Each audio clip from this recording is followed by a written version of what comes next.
pues, que se está resaltando, ¿no? Según el prospecto, es Ciro Alegría, ¿no? Pero vamos ahora a abarcar otros aspectos.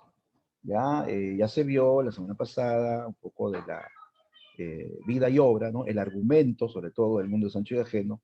Y vamos ahora a incidir en otros aspectos como el tipo de personaje, los espacios, incluso el tipo de lenguaje empleado. O sea, estamos hablando de un análisis un poco más detallado, ¿no? De la obra, ¿no? ¿Ya? Porque así lo está pidiendo el prospecto. Bien, entonces ingresamos al tema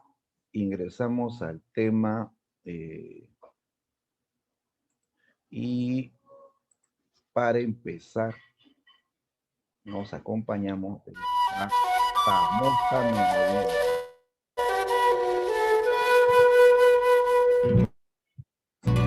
Yo lo soy y no me compadezcas, que esas son monedas que no valen nada y quedan los blancos como quien da plata. Nosotros los cholos no pedimos nada, pues faltando todo, todo nos alcanza. Déjame en la puna vivir a mis anchas, trepar por los cerros detrás de mis cámaras, arando la tierra, tejiendo unos ponchos, pastando mis llamas y echar a los vientos la voz de mi quena. Dices que soy triste, ¿qué quieres que haga? No dicen ustedes que el cholo es sin alma y que es como piedra sin voz, sin palabras, y llora por dentro sin mostrar las lágrimas. ¿Acaso no fueron los blancos venidos de España que nos dieron muerte por oro y por plata? No hubo un tal Pizarro que mató a Atahualpa tras muchas promesas bonitas y falsas. Entonces, ¿qué quieres? ¿Qué quieres que haga? Que me ponga alegre como día de fiesta, mientras mis hermanos doblan las espaldas por 4 centavos que el patrón les paga. ¿Quieres que me ría? Mientras mis hermanos son bestias de carga, llevando riquezas que otros se guardan. ¿Quieres que la risa me ensanche la cara, mientras mis hermanos viven en las montañas como topos? Escarba y escarba mientras se enriquecen los que no trabajan. ¿Quieres que me alegre? Mientras mis hermanas van a casas de ricos, lo mismo que esclavas. Yo lo soy y no me Bien, gracias, compadezcas. Cabanto Morales, el maestro, autor de esta célebre composición, ¿no? Que nos muestra, chicos, un mensaje de la realidad, pues, ¿no? Como se menciona ahí, ¿no? Que el hombre andino, ¿no? Ha vivido, pues, explotado durante generaciones, ¿no? Y sigue, ¿no? Incluso siendo víctima de discriminación, ¿no? De racismo, ¿no? Que hasta el día de hoy, pues, ¿no? Vemos, ¿no? En las noticias incluso, ¿no? Obviamente son, pues, personas que no tienen nada en la cabeza, pues, chicos, ¿no? Son ignorantes más bien, ¿no? Eso de, de discriminar, de ser racista, pues, ¿no?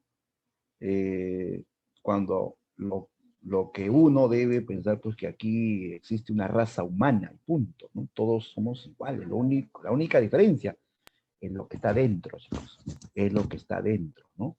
¿No? Los valores, la educación, ¿no? ¿No? Del ser humano, ¿no? Todos esperemos, pues, que en las futuras generaciones ya no se transmite ese chip que para muchos es muy difícil de quitárselo de la cabeza, ¿no? El racismo, la discriminación, ¿no? Bien, vamos ahora sí a continuar con nuestro tema. Incidimos en este aspecto ahora de los personajes del mundo de Sancho de Ajeno, ¿ya? En función a esto que ya habíamos tratado en una clase anterior de narrativa, ¿no? Los tipos de personajes, ¿no? y asociado en este caso a la novela El mundo es ancho y ajeno.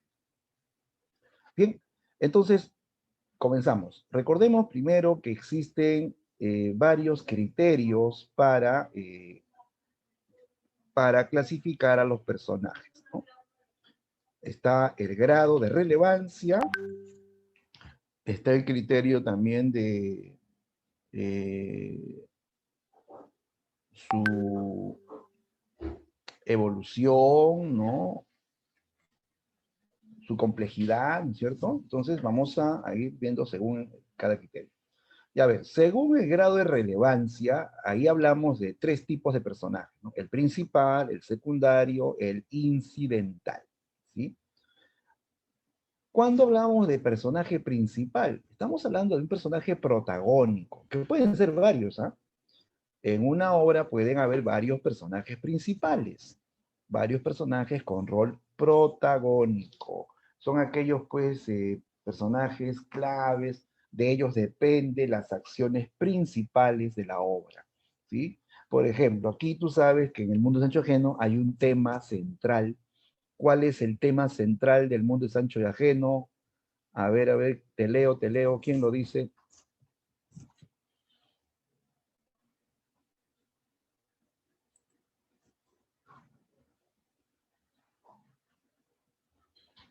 Ah, Kevin comentaba de la melodía, ¿no? Ah, sí, es una guitarra especial, sí, sí, sí. Tienen ciertos, hay guitarritas pues que son un poquito más avanzadas, ¿no? Para que tengan esa melodía, ¿no? Pero con una acústica también te puede salir más o menos por ahí. Bien, a ver, ya tenemos respuestas.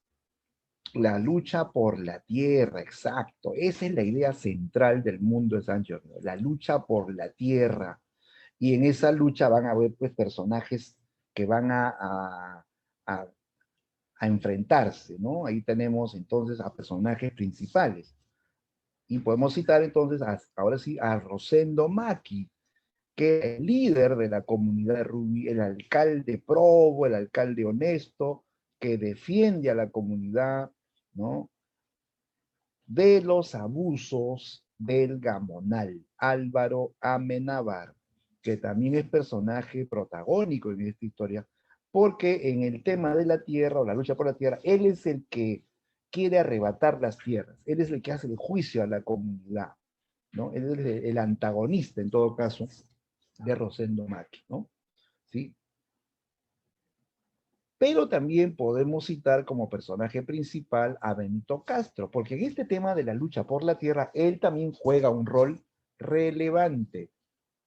De él va a depender una acción importante en esta obra. ¿Qué hizo Benito Castro en esta obra, chicos? A ver quién lo recuerda. ¿Qué rol cumplió Benito Castro en esta novela?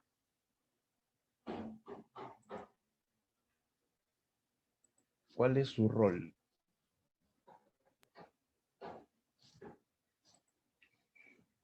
A ver, te leo. Dice el levantamiento, la rebelión, exacto.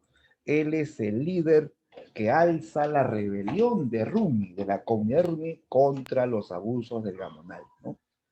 Y él va a luchar por la tierra también, lógico, él va a luchar por la tierra.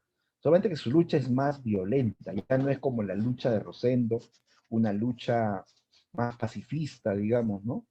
Él todavía, ¿no? Confiaba en que las leyes, ¿no? Favorecerían a la comunidad, pero ya, pues tú sabes que la justicia muchas veces es comprada, ¿no? Por el más poderoso, por el que tiene más dinero, más influencia, ¿no? Y hasta el día de hoy vemos esa triste realidad, ¿no? ¿Ya? Entonces, estos personajes serían principales, ¿ya? Rosendo Maki, en primer lugar, porque él es el líder de la comunidad, él es un personaje muy, aparte de ser el personaje principal, es un personaje que tiene mucha complejidad. Rosendo Maki es un hombre de familia, a la vez es un líder de la comunidad, es un hombre que va a morir también por la comunidad, ¿no? A pesar que era un hombre que no sabía leer ni escribir, era un hombre muy sabio, ¿no? Era un hombre que tenía sabiduría popular, esa sabiduría que se que se aprende con la vida, con la experiencia, chicos. Rosendo era de esas personas que con solamente tocar la tierra, él ya sabía, estas tierras son buenas para la papa. O tocaba otra y decía, estas son buenas para el maíz, esto es para las habas, ¿no? O sea, tocando nomás la tierra y él ya sabía. Eso es sabiduría popular, ¿no? Y eso no lo aprende, pues, él no lo aprendió en el colegio ni en la universidad, él lo aprendió por la experiencia de la vida. También sabe él que la felicidad humana depende de la justicia para todos.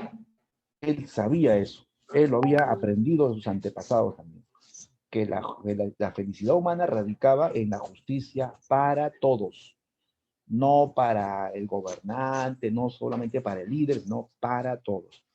Por eso que en Rumi reinaba la armonía, la justicia, la felicidad. El indio vivía feliz en Rumi, con su líder honesto, su líder trabajador, ¿no?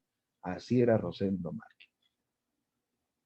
Pero frente a esta armonía, esta tranquilidad, esta paz de Rumi, aparece el perverso, la ambición hecha persona, ¿no? Álvaro Amenábar, que es un hombre muy poderoso. Él es un gamonal, y habíamos dicho que no es lo mismo un gamonal que un simple hacendado. O sea, hacendado, todo gamonal es hacendado, pero no todo hacendado es gamonal. ¿Cómo es el gamonal? Es un hacendado que tiene más poder, ¿no? Tiene más tierras, más riquezas y más poder. Porque el gamonal incluso tiene aliados políticos, tiene tanto poder que él es el que ha puesto al juez en su cargo, al comisario en su cargo, por tanto todos ellos se ponen a su servicio, ¿no? Claro, el gamonal tiene mucho poder. Y Benito Castro, también un personaje importantísimo en esta novela, porque él es el que va a liderar la rebelión. La rebelión. Benito Castro, como recordarán, fue el hijo putativo de Rosendo Márquez, ¿no? Hijo adoptivo de Rosendo Márquez, que salió de la comunidad, no se quedó en la comunidad como todos los demás. Él salió de la comunidad cuando era un jovencito, rebelde, un pata de perro, pues que se escapó de su casa, ¿no? No tanto por Rosendo Márquez, sino porque él tenía rencillas con su padrastro. Su padrastro lo odiaba, lo golpeaba. Un día Benito Castro ya no soporta y casi lo acuchilla a su padrastro. Ya, y ahí pues es donde él se va para siempre de Rumi, ¿no? Y comienza a vagar por muchos pueblos del norte, del centro, hasta que llegó a Lima, a la gran ciudad, ¿ya?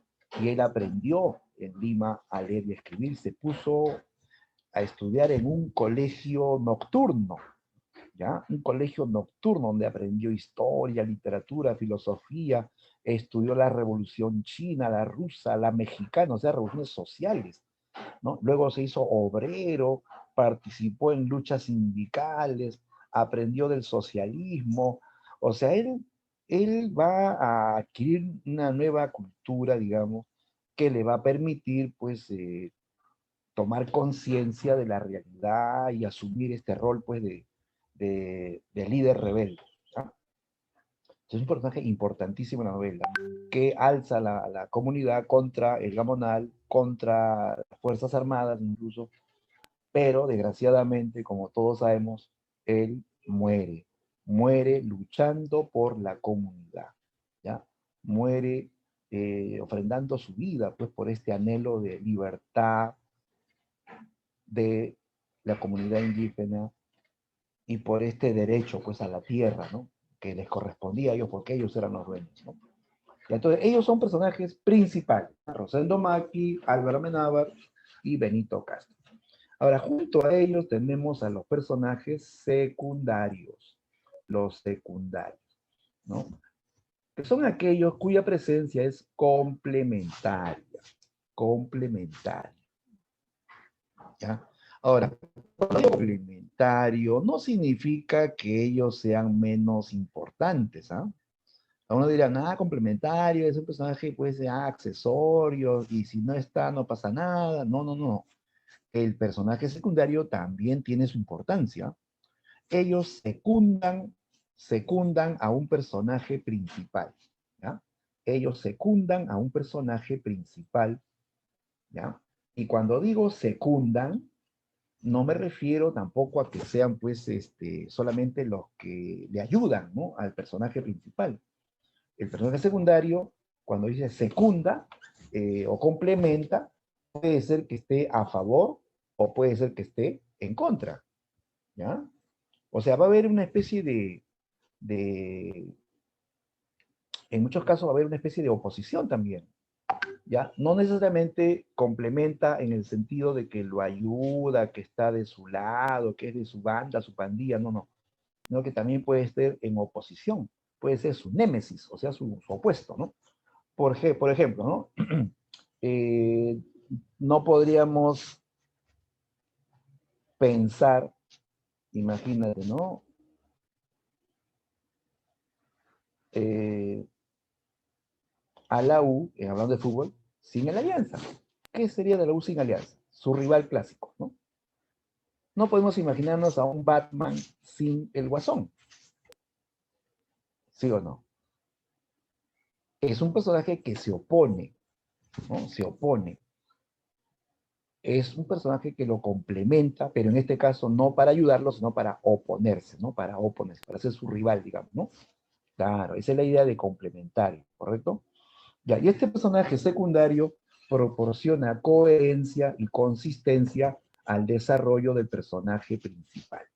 ¿Ya? Ejemplos de personajes secundarios en esta novela, en el mundo de Sancho Ajeno, tenemos al Fiero Vázquez. El Fiero Vázquez. ¿Ya? El Fiero Vázquez. ¿Quién era el Fiero Vázquez? A ver, ¿quién nos dice, quién nos recuerda quién era el Fiero Vázquez?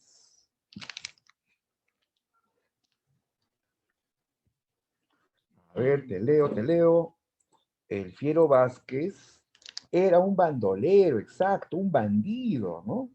Que le robaba a los ricos y se lo daba a los pobres, exacto. Era el Robin Hood peruano, el Robin Hood andino, claro. Bien, el Fiero Vázquez es un personaje secundario, él se liga a la comunidad, ¿ya? Se liga a la comunidad, a pesar que es un bandido, un asaltante de camino, que tiene su banda de atracadores, ¿no? Pero él se liga a la comunidad, él constantemente visita la comunidad, él trae noticias del exterior, él es el mensajero también, ¿ah? Él es el internet, chicos, de esta comunidad. Él trae noticias del exterior y comparte muchas veces lo que roba con los indios más pobres, ¿no?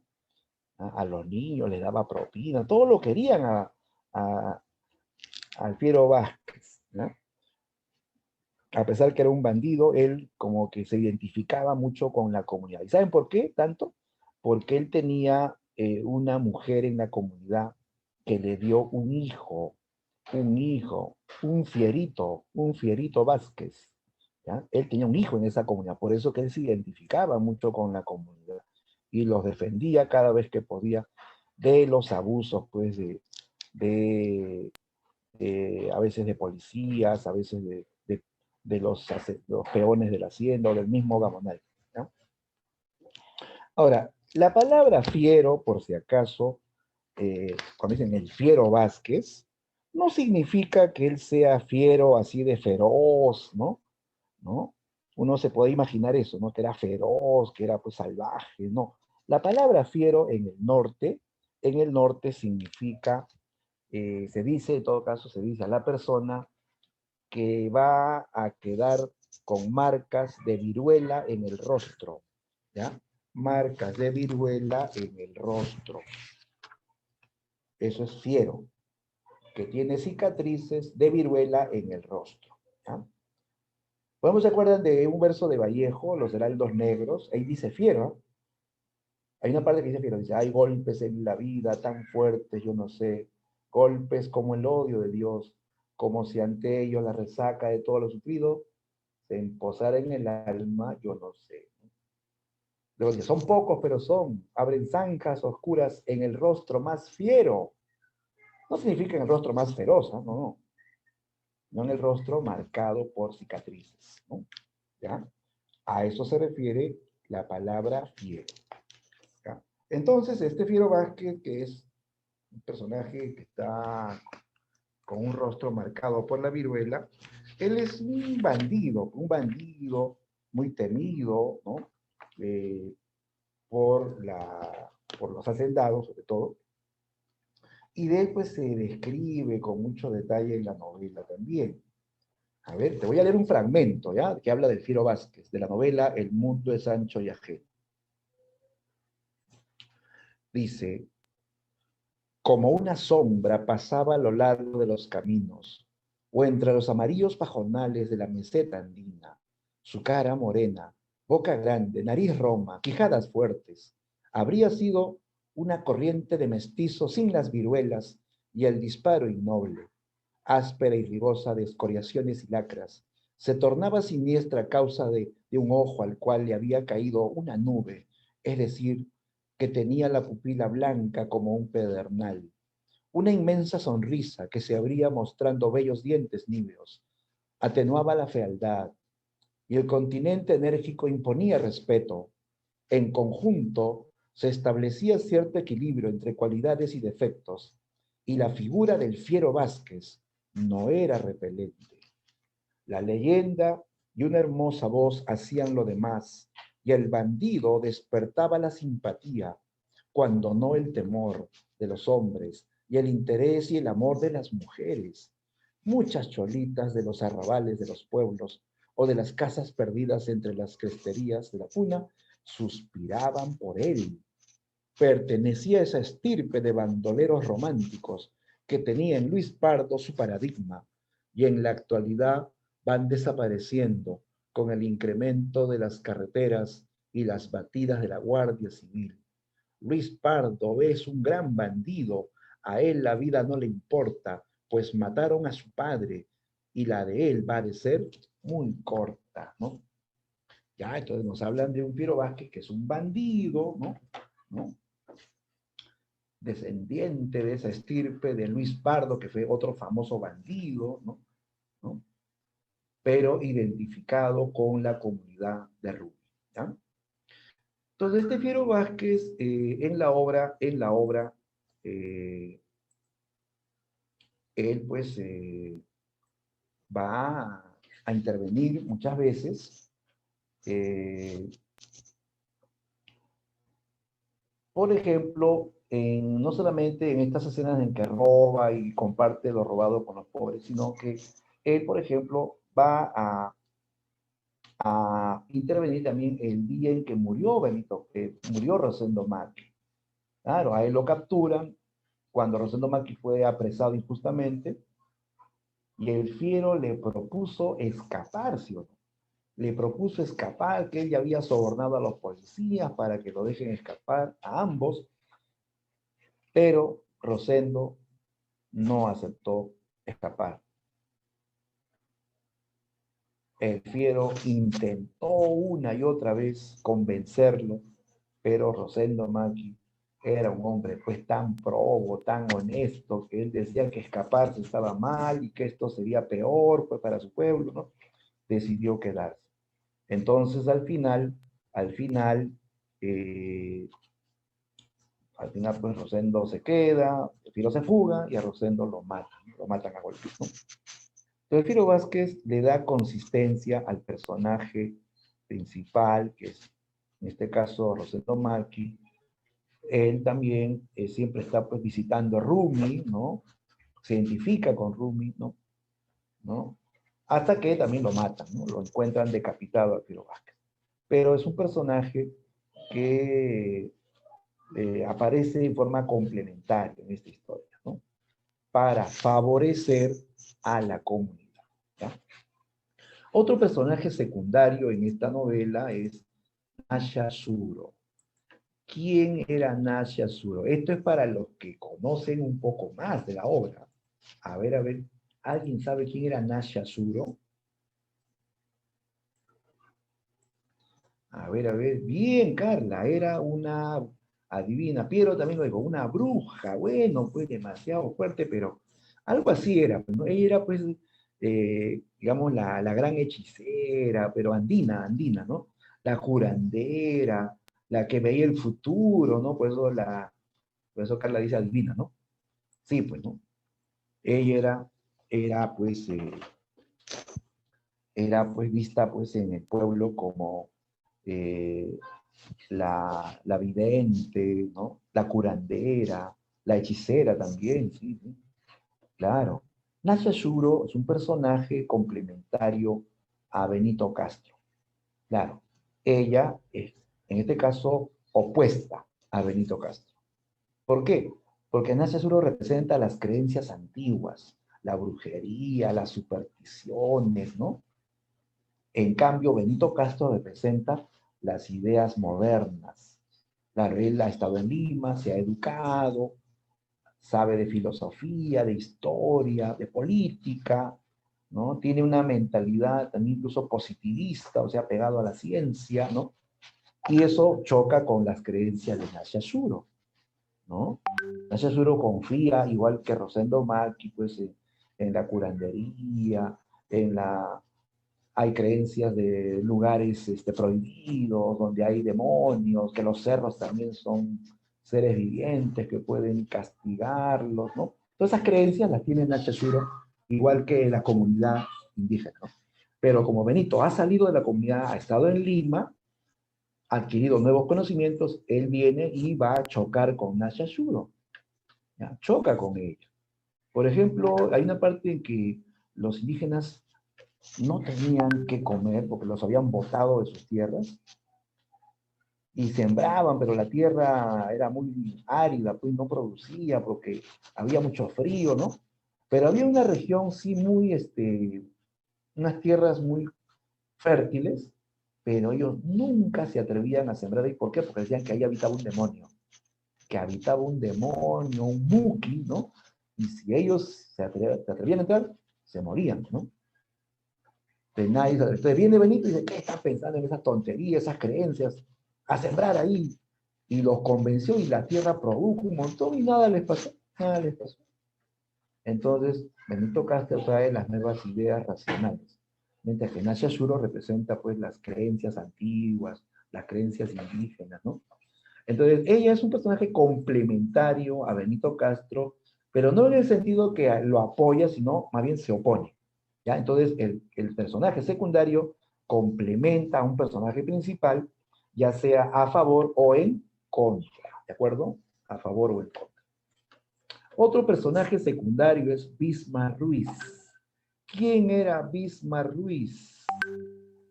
A ver, díganlo, muchachos. ¿Quién era Bismarck Ruiz?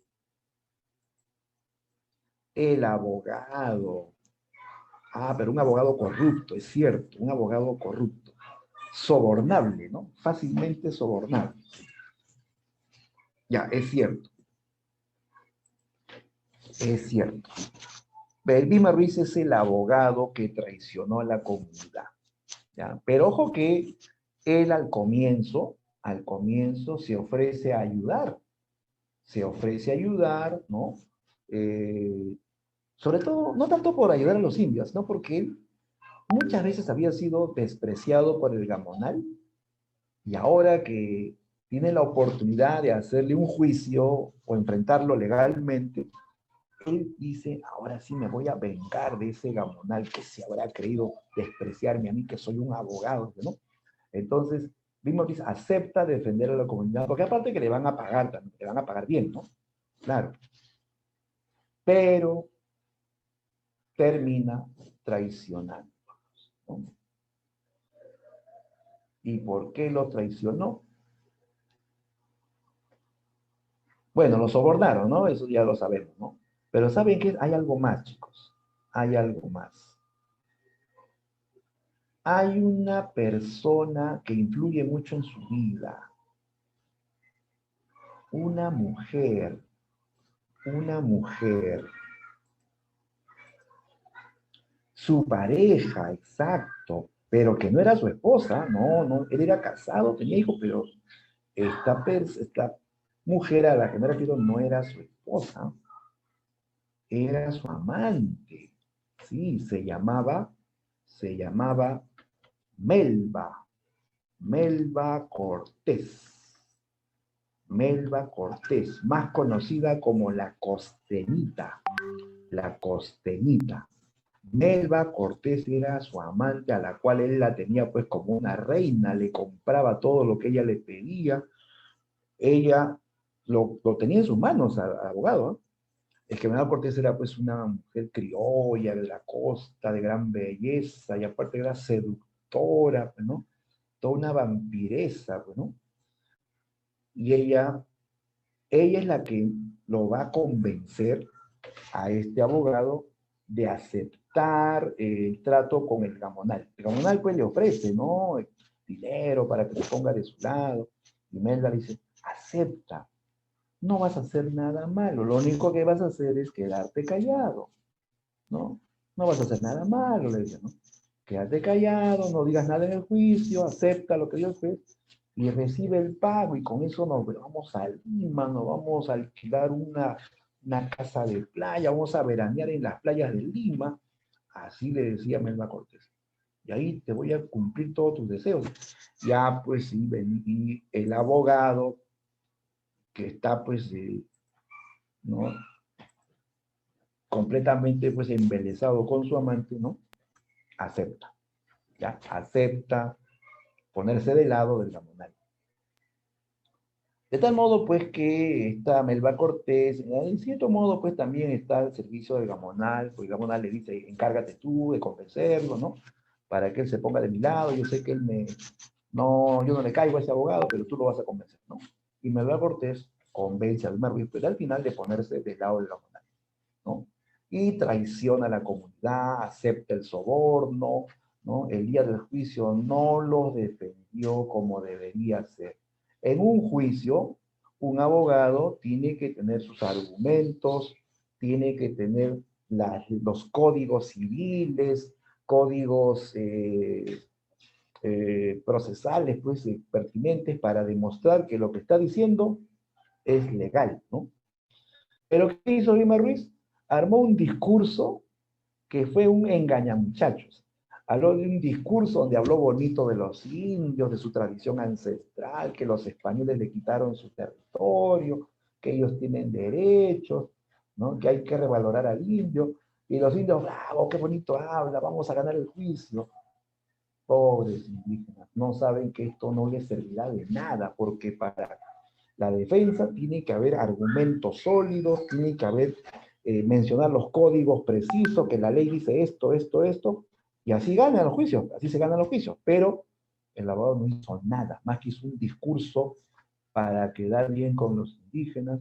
Al final, el Gamonal presenta sus testigos pagados, tiene sus abogados también, aparte que el juez también es su compadre, ya todo estaba arreglado, ¿no? Y obviamente gana el Gamonal, y los indígenas son despojados de sus tierras, ¿no? Porque ellos eran los legítimos dueños, ¿no? Pero la ley les quita sus tierras, ¿no? Ya entonces, Lima Ruiz es un personaje secundario porque él complementa a los personajes principales. Al comienzo está a favor, luego está en contra, ¿no? ¿Te das cuenta? Es un personaje complementario, ¿no? Bien, y luego tenemos a los personajes incidentales. ¿Qué es un personaje incidental? Es un personaje, digamos, más esporádico, que aparece menos, ¿no? En la obra. Su presencia es momentánea, pero sobre todo es una presencia que va a permitir en su aparición ayudar a ordenar, revelar algo, solucionar o retardar algo, ¿ya? De tal modo que es un personaje que no tiene mucha presencia en la obra, o sea, aparece un momento, en un momento dado de la historia, luego desaparece. O sea, mete la mano para provocar un cambio en la historia, ¿no? Interviene para, como dice acá, retardar o solucionar o revelar algo en la historia, en la obra, ¿sí? Por ejemplo, tenemos como personajes, bueno, en este caso, personajes incidentales son pues la gran mayoría, chicos, ¿no? Ya tú ten en mente cuáles son los principales, Rosendo, Álvaro Amenábar, Benito Castro, cuáles son los secundarios, El Fiero Vázquez, Nacha Suro, Misma Ruiz, y prácticamente todos los demás, la gran mayoría son personajes incidentales, que aparecen pocas veces, una o dos veces en la obra, pero van a meter la mano en la historia para generar un pequeño cambio en el curso de la historia, ¿no? Por ejemplo, ¿no? El caso de Melba Cortés, que ya la mencionamos, ¿no? El amante que interviene para convencer a Vilma Ruiz de que acepte la propuesta del Gamonal, ¿no? El otro es el mágico Contreras. El mágico Contreras aparece en la obra como un falso testigo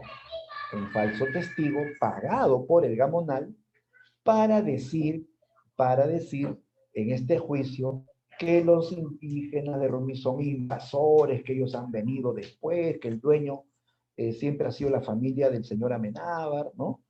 ¿No? Ya, pues aquí vemos pues cómo aquí se puede visualizar esta red de corrupción, de sobornos, cómo Amenábar pues, compra, ¿no? Compra testigos, se compra a la defensa, se compra al juez, ¿no? Una red de corrupción, ¿sí? Entonces, Mágico Contreras es un personaje episódico o incidental. Aparece en esta escena, ¿no? Para, en cierto modo, ya pues también ir definiendo, ¿no? El curso de juicio, ¿no? Porque lo que él va a decir va a ser aceptado por el juez, ¿no? Como una prueba de que los indígenas pues, son invasores, que ellos no son dueños y que el dueño es Amenábar, ¿no? ¿Ya?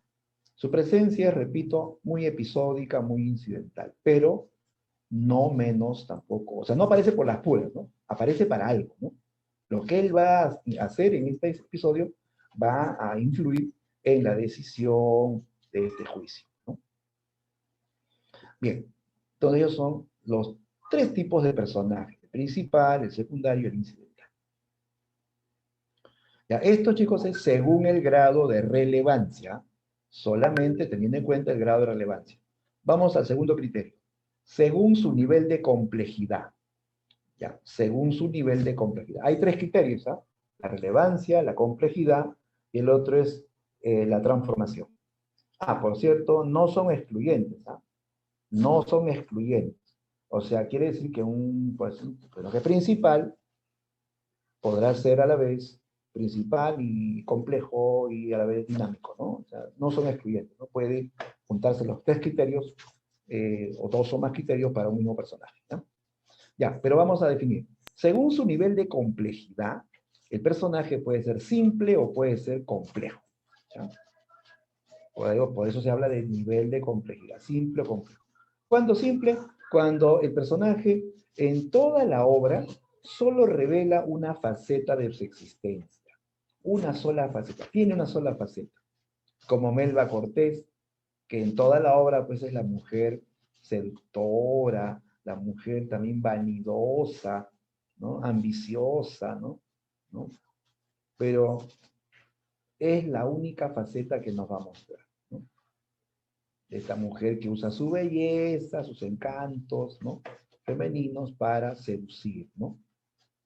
Entonces tú la imaginas así, la seductora, la bonita, que usa su belleza para sacar provecho, ¿no? Propio, ¿no? ¿Ya? No hay más, no hay más. En cambio, hay personajes complejos, cuando nos muestran diferentes facetas, que a lo largo de su historia vamos a ver pues diferentes facetas, ¿no? Como el caso de Benito Castro. Ya habíamos dicho que él es un personaje principal, por la relevancia es principal. Pero además, por la complejidad, este es un personaje de tipo complejo porque tiene varias facetas.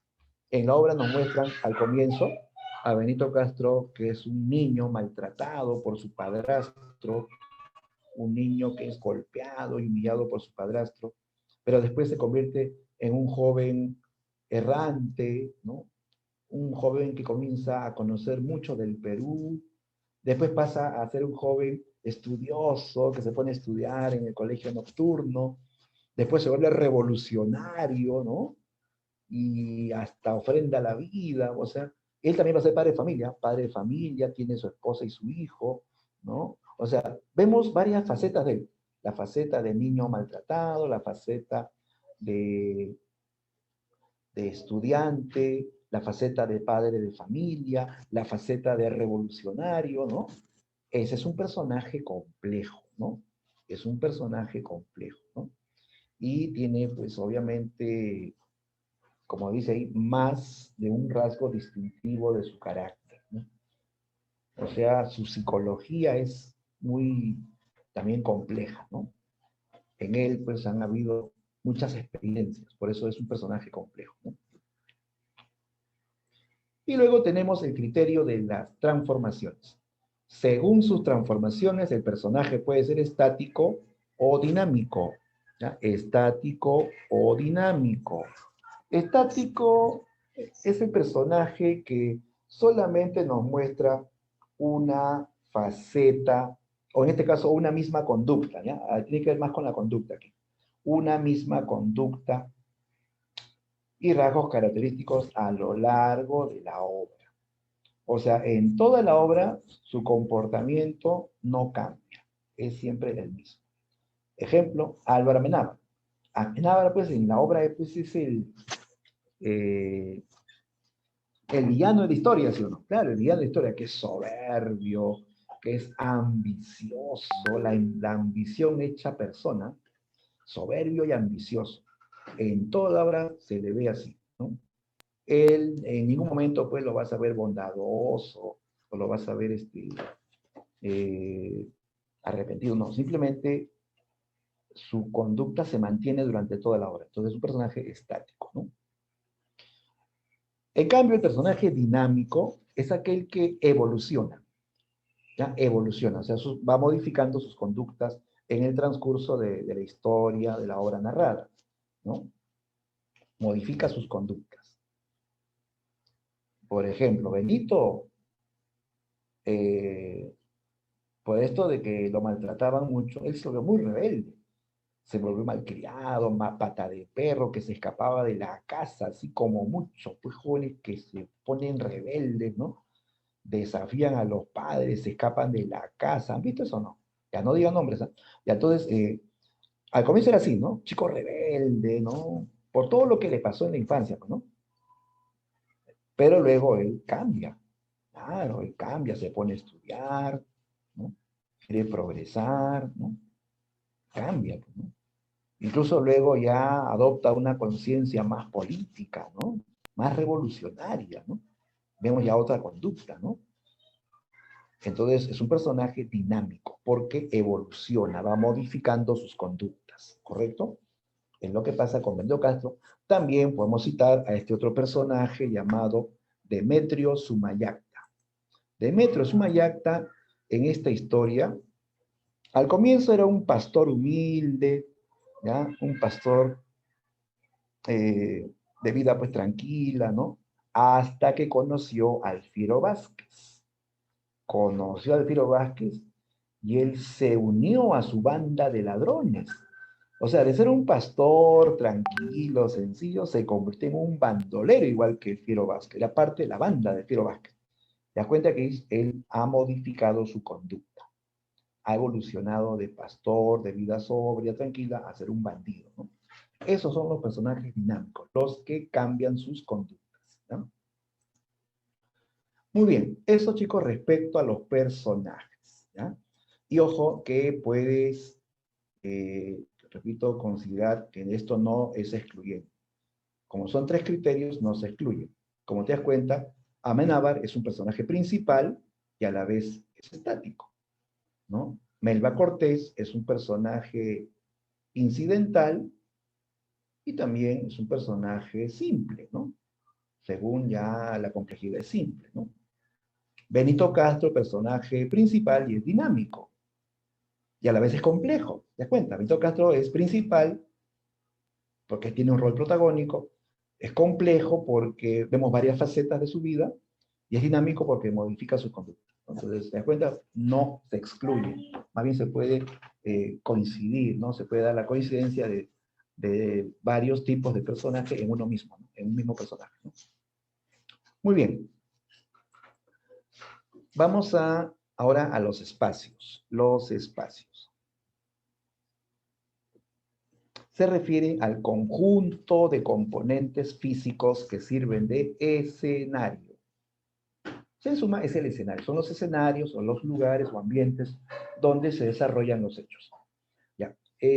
Ya sabemos nosotros por la teoría narrativa que hay espacios abiertos y espacios cerrados. También hay espacios rurales y hay espacios urbanos, ¿no? En este caso vamos a dilucidar 3 tipos de espacio en esta novela. Espacio abierto, ¿no? Que son los lugares vastos, amplios, caracterizados por la posibilidad de desplazamiento, ¿no? Los espacios vinculados a la comunidad de Rumi antes del desalojo, ¿ya? Antes del desalojo. Claro, hay escenas donde Rosendo Maki sale de la comunidad a caminar por los Andes, ¿no? Esos paisajes inmensos, donde a lo lejos ves las montañas nevadas, los campos verdes, los ríos, ¿no? ¿Han visto, no, esos paisajes andinos? Espectaculares, ¿no?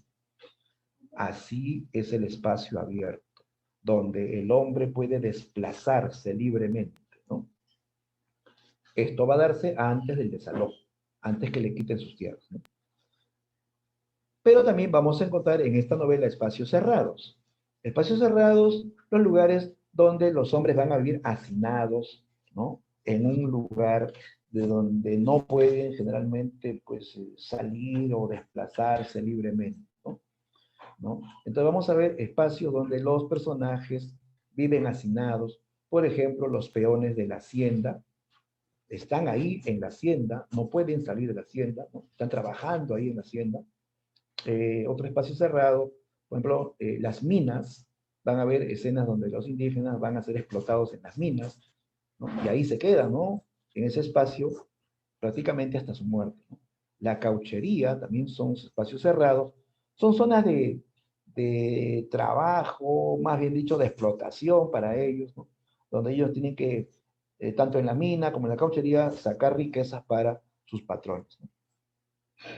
Otro ejemplo de espacio cerrado podría ser la prisión, ¿no? Hay una parte en la obra en que hablan de la prisión, donde está encerrado Rosendo Maki, ¿no? A donde va Alfredo Vázquez también, espacio cerrado, ¿sí? De donde los personajes no pueden desplazarse libremente, ¿no?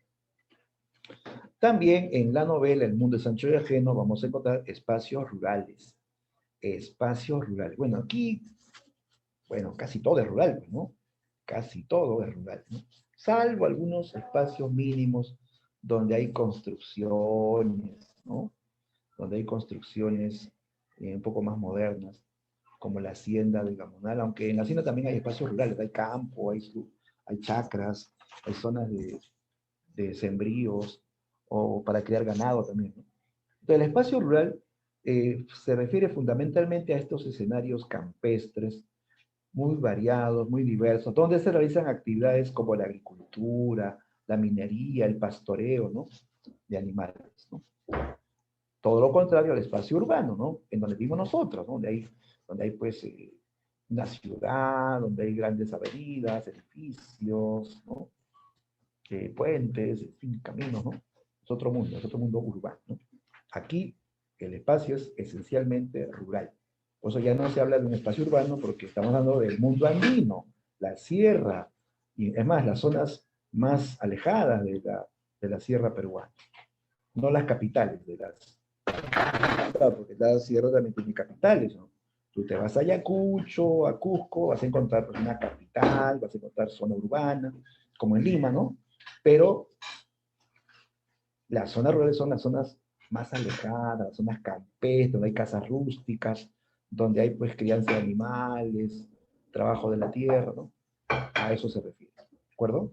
Entonces, aquí predominan los espacios rurales. Ahora, en relación a esto, también tenemos que notar este contraste.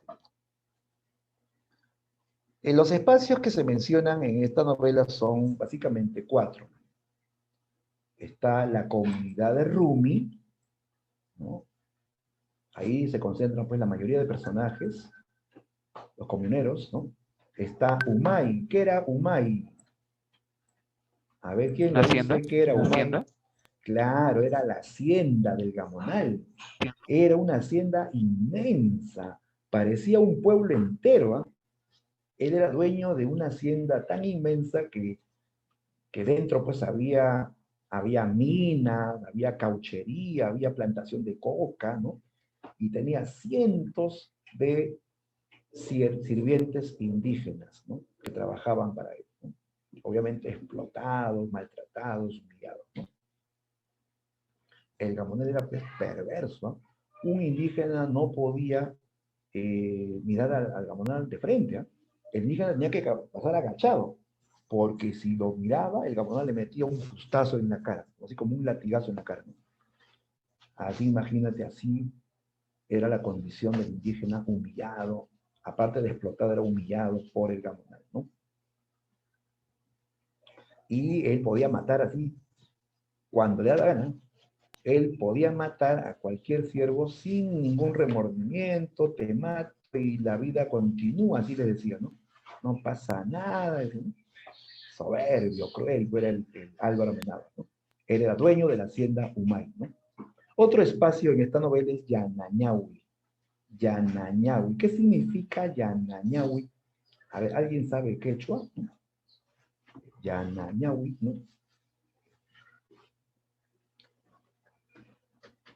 Algunos tenemos padres o abuelos que han sido bilingües. Claro, yo, mis padres son bilingües, ¿no? Hablan castellano y quechua, como el Inca Garcilaso de la Vega, ¿no? Claro, ¿no? Yanañahui, ¿no? Bueno, puede interpretarse literalmente. Yana es oscuro, negro, ¿no? Ñahui, ojos, ¿no? Ojos negros. Y metafóricamente puede aludir a una laguna, ¿no? Los ojos parecen laguna, ¿no? Como laguna negra, ¿no? Ya, bien. Entonces, Yanañahui es otro espacio de esta historia, ¿no? Es el lugar del destierro, o sea, después que ellos son desalojados de Rumi, ellos van a ubicarse en Yanañahui, que era una meseta que quedaba en las alturas, donde el frío era intenso, donde el rayo golpeaba la tierra, o sea, no es como en otro que el rayo lo ves en el cielo, el rayo golpeaba la tierra, el cóndor pasaba por tu costado, así era Yanañahui, una meseta en las alturas donde hacía un frío pues espantoso, donde la tierra no crecía bien, las plantas no crecían bien, la helada lo mataba, ¿no? Mataba también a las crías de los animales. Era un lugar muy difícil, ¿no? Muy difícil para subsistir, pero no tenían otra salida. Ellos se ubicaron en Yanañahui y ahí comenzaron de nuevo a construir sus chocitas, comenzaron a trabajar la tierra, aunque no les producía bien, ¿no? Porque era una zona muy árida. Apenas crecía un poco de ichu, imagínate, solo crecía un poco de ichu para que coman los animales. Pero la tierra no era tan fértil como en Rumi. En Rumi sí la tierra era muy fértil, producía hasta 3 veces al año, ¿ya? Entonces ellos sufren en Yanañahui. Y estando aquí, el Gamonal les abre otro juicio. Les quiere también votar de Yanañahui. Pero es ahí donde se va a producir el regreso de Benito Castro y se va a producir la rebelión de la comunidad de Rumi. ¿Ya? Ojo que la comunidad de Rumi no es tanto el lugar, la tierra física, la comunidad son las personas. Claro, a pesar que ya los han despojado de sus tierras, la comunidad sobrevive, la comunidad subsiste en Yanañahui, ¿ya? Y ahora ellos van a luchar contra el Gamonal y las autoridades que los respaldan. Claro, porque los apoyan autoridades jurídicas, políticas y militares, ¿no? Otro espacio que se menciona en esta novela es Muncha. Muncha es otra comunidad que también pues sufre, ¿no?, los abusos de su gobernador. su gobernador llamado Zenobio García, que es amigo del Gamonal. Este también pues es otro corrupto que vive de los trabajos y los impuestos de los comuneros de Muncha, ¿no? ¿Ya? Este Zenobio García también va a ser aliado, va a apoyar, va a defender a Amenábar en el juicio contra la comunidad. ¿Ya? Entonces vemos ahí 4 espacios. Rumi, que es la comunidad indígena, Umay, que es la hacienda, y Anañahui, que es el lugar del destierro, del exilio, ¿no? Y Muncha, que es otro espacio que se va a mencionar en la novela, ¿no? Aunque no es un espacio principal, pero sí se menciona en la novela, donde también reina el abuso contra los indígenas por parte de su gobernador, ¿no? Ya, aquí lo que quiero resaltar, chicos, es la oposición de espacios entre la comunidad de Rumi y el mundo exterior. O sea, lo que está fuera de Rumi. Lo que está fuera de Rumi. ¿No? La comunidad de Rumi, que aquí lo ves en verde, el verde de la esperanza, pues chicos, ¿no? Nos sugiere que Rumi es un espacio de armonía, de fraternidad, donde el indio vive tranquilo, el indio es feliz, donde ellos trabajan cantando, contentos, comen bien, duermen bien, tienen sus descendientes, viven tranquilos. El autor valora la comunidad, lo exalta como una institución muy valiosa que nunca debe desaparecer, porque en Rumi la gente tiene justicia, en Rumi la gente vive feliz, ¿ya? Trabajan en conjunto, buscan el progreso del conjunto, no solo del líder o del dirigente, ¿no? Es una sociedad pues casi ideal, ¿no? Pero ¿qué pasaba fuera de Rumi? El mundo exterior, ¿no? Representado por la hacienda, las minas, las caucherías, ¿no? O los lugares áridos, son espacios donde el indio va a sufrir, ¿no? Donde el indio va a sufrir. O sea, el indio es feliz dentro de la comunidad. Fuera, ¿qué encuentra? Explotación, maltrato, humillación. En la minería, en la cauchería y en la hacienda, sobre todo en la hacienda, él va a encontrar explotación y sufrimiento, ¿no? Cuando ellos trabajan en la hacienda, ellos están tristes, ellos trabajan callados, humillados. En cambio, cuando trabajaban en Rumi, todos trabajaban contentos, cantando, riendo. Eso era otra vida, ¿no? ¿Mm? Porque ahora en la hacienda, o en la minería, o en la cauchería, trabajaban para un patrón que no les pagaban y que le daban pues miseria, sus obras para que ellos sobrevivan nada más, ¿no? Entonces vemos aquí este contraste, esta oposición entre Rumi y el mundo exterior a Rumi, ¿ya? Entonces aquí se nota que el autor está cuestionando la llamada civilización, la justicia, entre comillas, la modernización, porque todo esto al indígena le traía pues explotación y sufrimiento, ¿no? ¿Ya? Entonces la novela pues tiene un carácter muy social, ¿no? Es una obra de denuncia, es una obra que, que va a mostrar una realidad pues que muchos limeños desconocían, ¿no? Y esta novela pues sirvió para que se dé a conocer una realidad que se daba en el Perú y que se seguiría dando, ¿no? ¿No? Incluso hasta hoy podemos ver algunos rezagos de esto, ¿no? ¿Cuántas veces en la noticia has escuchado el caso Conga, el caso Tía María, el caso de, de Bagua, en fin, ¿no? Donde continúa pues esta situación de explotación para las comunidades andinas, incluso amazónicas también, ¿no? Bien, entonces se cuestiona la llamada civilización, justicia y modernización, ¿no? Que supuestamente traen pues ventaja, pero que también vemos pues que traen pues explotación y muerte incluso, ¿no? Ya, eso sería respecto, chicos, a los espacios, ¿ya? Los espacios en la obra El mundo es ancho y ajeno. Ya, algo más que quería acotar antes de ver las preguntas era en cuanto al lenguaje, chicos. En esta obra hay dos tipos de lenguaje. El lenguaje del narrador, y el lenguaje de los habitantes de esta zona andina, ¿no? Rural, ¿no? ¿Cómo habla el narrador? ¿Cómo habla el narrador? Tú sabes que el narrador es la voz que está contando la historia. Primero, en este caso, el narrador lo sabe todo. Sabe lo que hacen, lo que dicen, lo que piensan, sabe sus recuerdos de los personajes. ¿Cómo se llama ese narrador, chicos, que todo lo sabe? Omnisciente. Omnisciente. Omnisciente. Exacto. Omnisciente, que todo lo sabe. El narrador Dios, ¿no? El narrador Dios, que todo lo sabe, que todo lo conoce, ¿no? ¿Ya? Este narrador cuenta la historia de Rumi, ¿no? De la lucha por la tierra, y lo hace con un lenguaje estándar, un lenguaje culto, lógico, porque el narrador, ¿no? Que en cierto modo representa al autor, aunque no es lo mismo, tiene un lenguaje superior al promedio de la población, porque es una persona instruida, educada, que ha ido a la universidad, tiene formación, ¿no?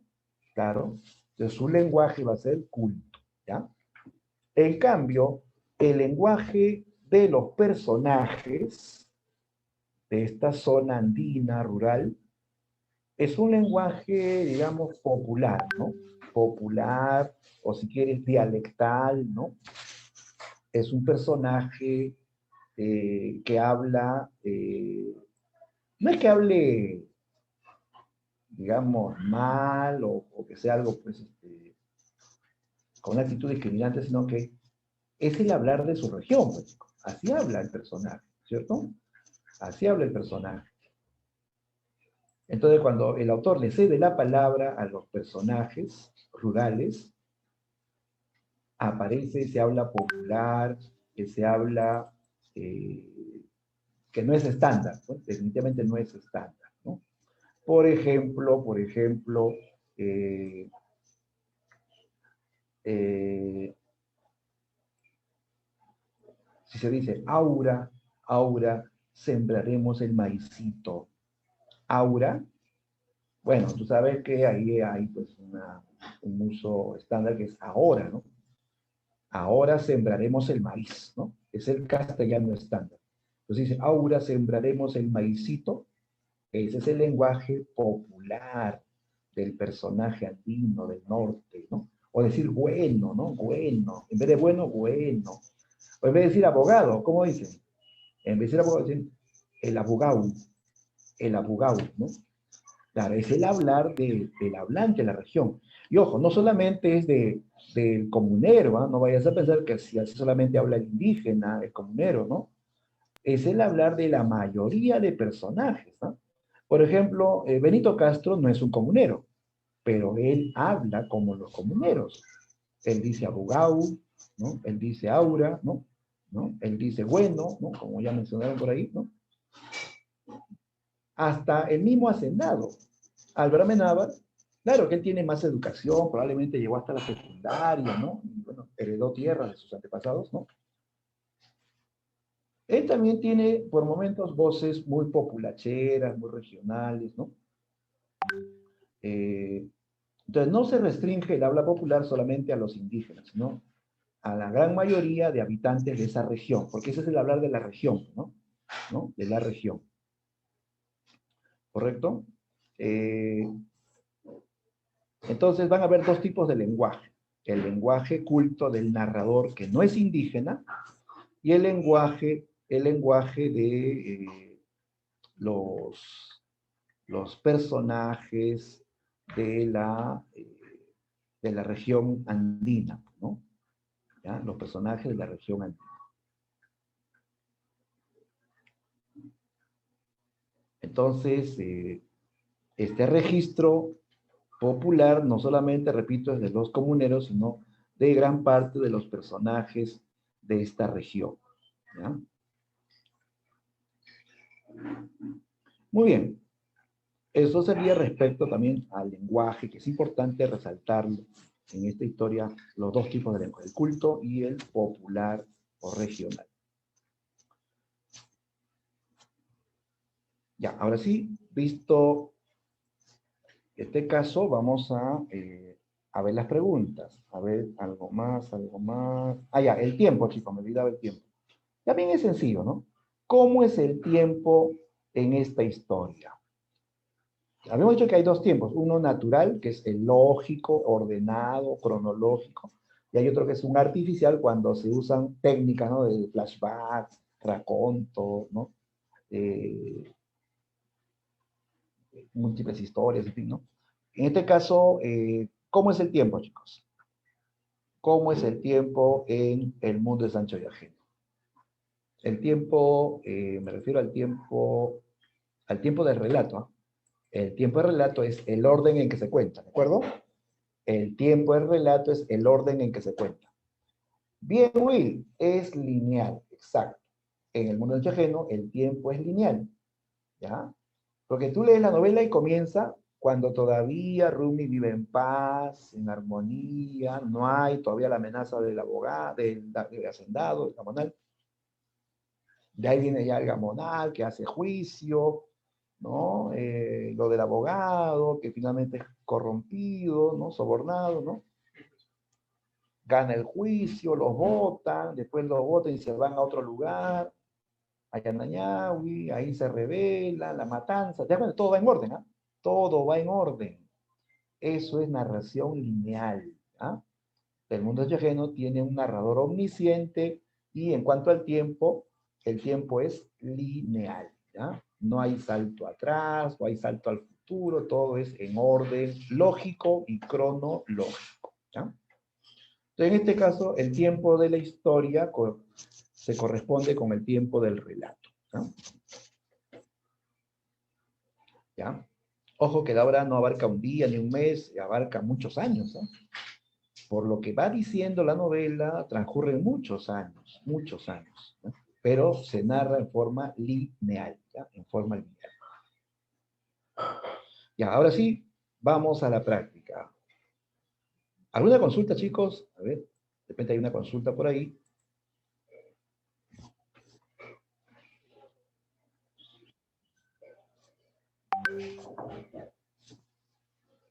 ¿Ya? O vamos a ver las preguntas y eso puede generar también consultas, ¿no? Ya, entonces vamos a revisar las preguntas.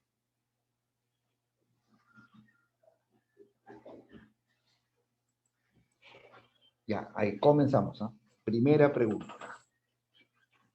La novela El mundo es ancho y ajeno de Ciro Alegría plantea el conflicto central, la lucha por la tierra entre la comunidad de Rumi y un gamonal ambicioso, que hará uso de su poder e influencias para alcanzar su objetivo.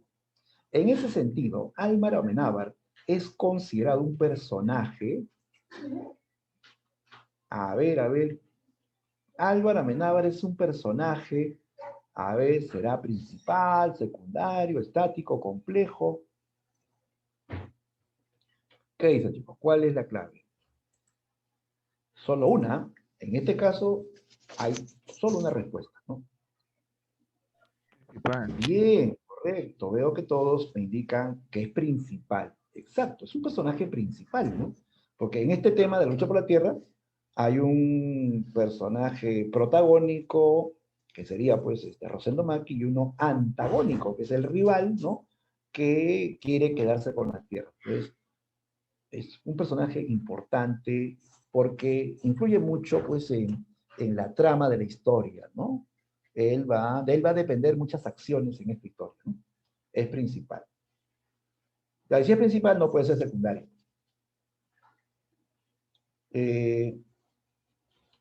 Complejo no es porque él tiene una conducta fija, ¿no? Es siempre soberbio, ambicioso, ¿no? O una sola... Ahora, Aquí también hay que tener en cuenta que él no es un personaje estático porque cuando se habla de estático es porque no, digamos, como es principal, pues lo estático pues se va a ir descartando, chicos, ¿no? Porque este personaje principal pues va a tener pues una...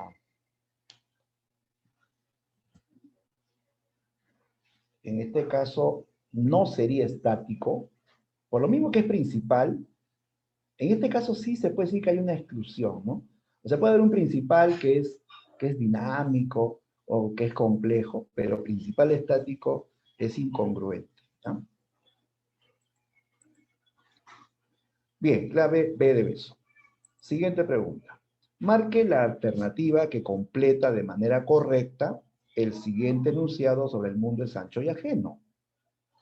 A ver, dice, luego de que los comuneros de Rumi se trasladan a las alturas de Yanañahui, asume el rol principal, ya que sus acciones se relacionan con, a ver,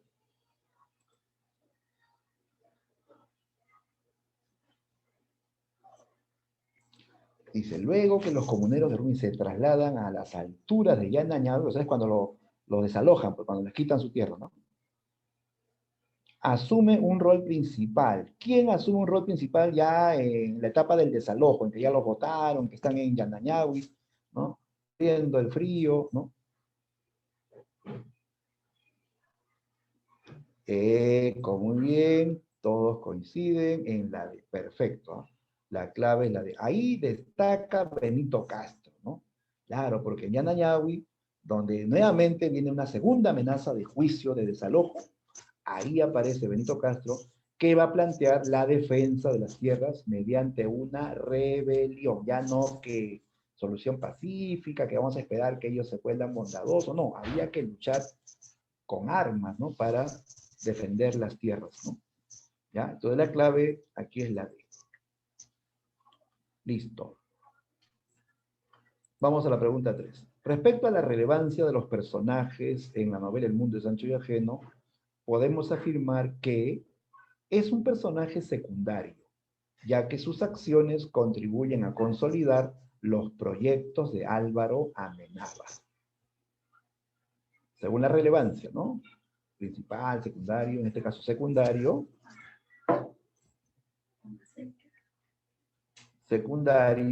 y que consolida los proyectos de Amenábar. Ya pues, ya estamos pensando en el abogado, ese tinterillo llamado Bismarck Ruiz. Claro, ¿no? Bismarck Ruiz. Es un personaje secundario que complementa, ¿no? Los intereses de Álvaro Amenábar, ¿no? Correcto. 4. Marque la alternativa que contiene una secuencia correcta con respecto a la verdad o falsedad de los siguientes enunciados sobre el personaje Nasha Shuro. Ah, es sobre ella nada más. ¿Eh? Sobre Nasha Shuro, perteneciente a la novela El mundo de Sancho y ajeno. A ver, veamos. Su presencia es breve e intrascendente en la novela. Breve e intrascendente en la novela. Intrascendente es que no tiene importancia, ¿no? O sea que no trasciende, lo que ella dice no va más allá de lo que dice. ¿Será cierto eso? Oye, Nasha Shuro es una mujer muy respetada en esa comunidad.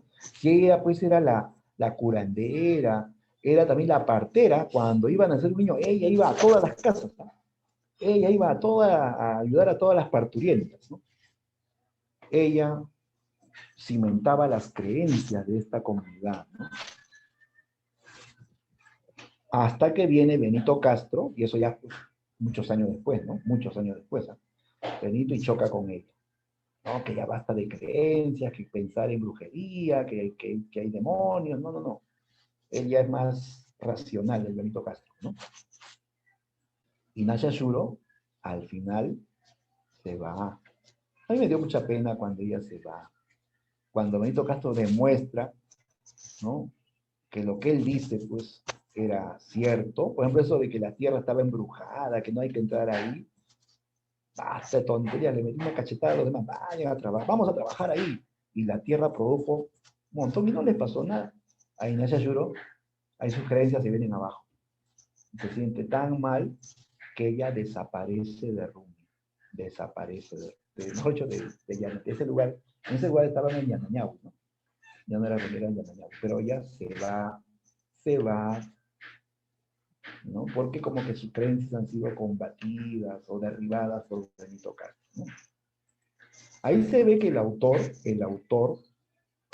todavía tiene una mentalidad, pues, positivista, pegada a la ciencia, a lo racional, por eso que aparece Benito Castro para derribar las creencias de Nasha Shur, ¿no? Bien. Entonces no es intrascendente, ¿eh? Nasha Shur jugó un papel importante en la obra, ¿no? Es más, ella vaticinó la destrucción de la comunidad, así dio su hoja de coca, ¿no? Como ella medio bruja, ella vaticinó que Rumi sería destruido. Muchos años antes de que eso ocurra, ella vaticinó que Rumi sería, y se cumplió, pues, ¿no? Tú sabes que al final Rumi queda destruida, ¿no? Desaparece la comunidad, arrasaron con todo, ¿no? Bien, entonces, la primera sería falso, La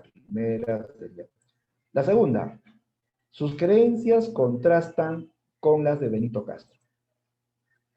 Claro, eso lo hemos notado, ya lo hemos, ¿no?, expuesto, correcto, contrasta con Benito Castro. 3. Se le considera un personaje incidental o episódico. A ver, Nasha Shur es personaje incidental. Aparece un momento, hace algo y desaparece. No, Nasha Shur es un personaje secundario. No es incidental, no es episódico. Es un personaje secundario porque ponte a pensar, cuando tengas esa duda de secundario o incidental, ponte a pensar lo siguiente. Este personaje complementa a un principal o no. Si complementa a un principal es porque es personaje secundario, no es incidental, ¿no? Y en este caso, Benito Castro es personaje principal, igual que Rosendo Maki, ¿no? Y ella complementa a ese personaje y complementa, te había explicado que no es solamente que está a favor, sino puede estar en contra. En este caso, ¿no? Ella contrasta en ideas con Benito Castro, pero eso justamente es el rol del personaje secundario, estar a favor o en contra de un personaje principal, ¿no? Entonces, no es episódico, ¿eh? No es episódico, es secundario. Otorga consistencia al personaje Benito Castro. Claro, justamente el rol del personaje secundario es dar consistencia, ya sea a favor o en contra de un personaje principal, que en este caso es Benito Castro, ¿no? Nasha Shuro le otorga consistencia a Benito Castro. Es correcto, ¿ya? Respuesta final, dedo, ¿no? Falso, verdadero, ¿no? ¿De acuerdo? Era la D.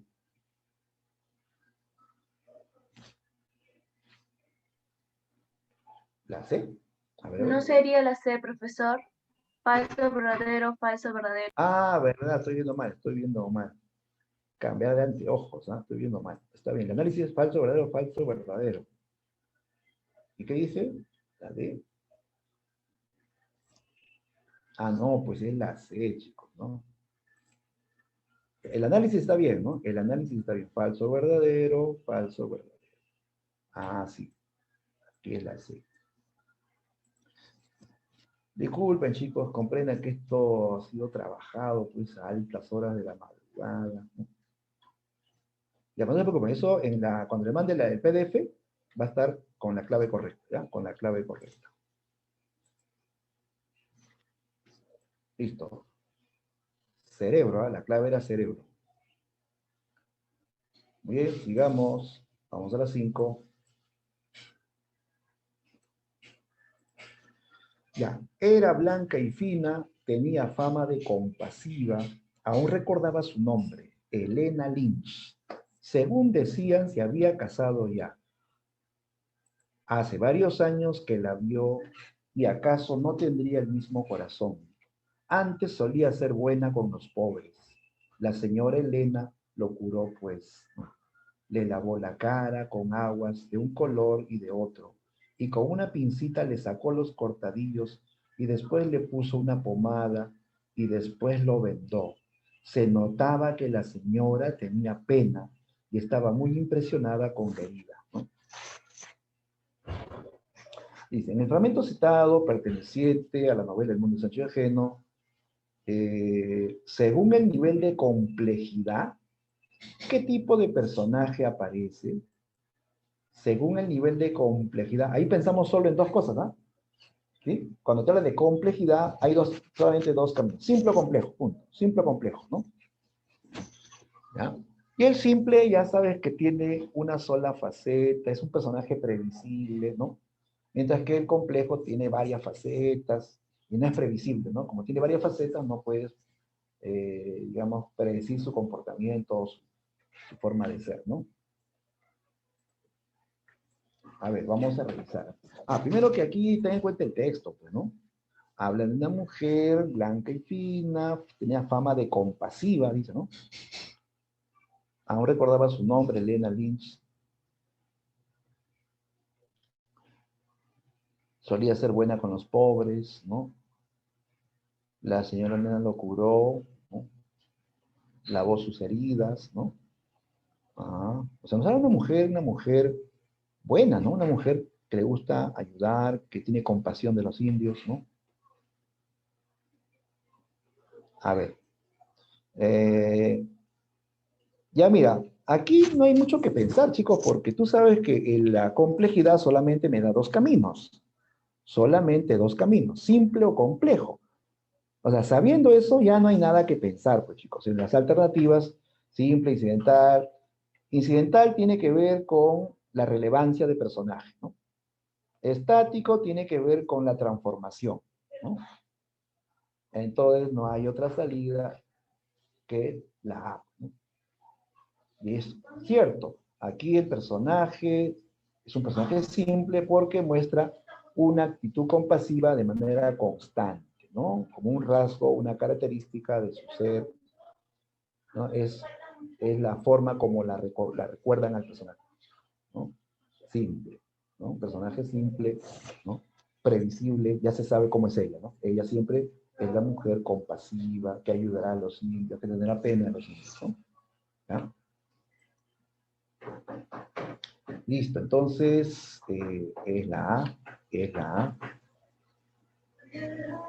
Es como, mira, también imagínate que un personaje simple, como ya se sabe que su faceta es ya conocida, entonces uno la puede imaginar, la puede dibujar, ¿no? La mujer que siempre siente compasión y ayuda, ¿no? En cambio, el complejo no lo puedes dibujar, ¿por qué? Porque tiene varias facetas, pues. Tiene varias facetas de su vida, ¿no? En cambio, aquí nos habla de una mujer con una faceta conocida, nada más, ¿no? Es personaje simple, ¿no? Bien, vamos a las 6. A ver, fragmento del mundo de Sancho y Ajeno. Dice, esas teníamos, exclamó Vázquez. Desmontó y ordenó a Doroteo que rezara la oración entera y claramente. Este lo hizo así y el bandido afirmó, parece que sí la sabes. Yo no creía que era buena, pero ahora veo que te ha valido, porque a la verdad no sé cómo no te he metido un tiro por propasado, y pienso que es buena y me gustaría aprenderla. Hay veces que uno tiene necesidad. Hablándose súbitamente para con Doroteo y le invitó, hablándose, ¿no? Hablándose súbitamente para con Doroteo y le invitó un trago de una botella de pisco que sacó de una alforja. Después se sentaron sobre las pajas y compartieron un trozo de carne mechada que extrajo de la misma alforja. Ya. Con respecto al fragmento citado perteneciente al mundo de Sancho y Ajeno, marque la alternativa que completa correctamente el siguiente enunciado. La actitud asumida por es contradictoria a su natural proceder, mostrando así otra faceta de su ser. Por lo tanto, apreciamos un personaje que puede ser catalogado como.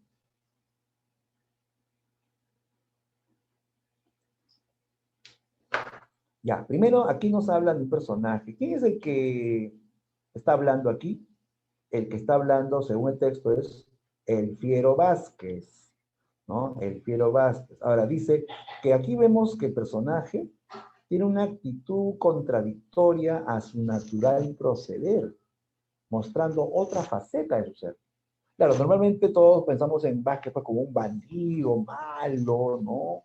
De sangre fría, ¿no? Que puede matar con facilidad, pero aquí vemos una faceta en que él se ablanda, incluso le invita a un trago a Doroteo, ¿no?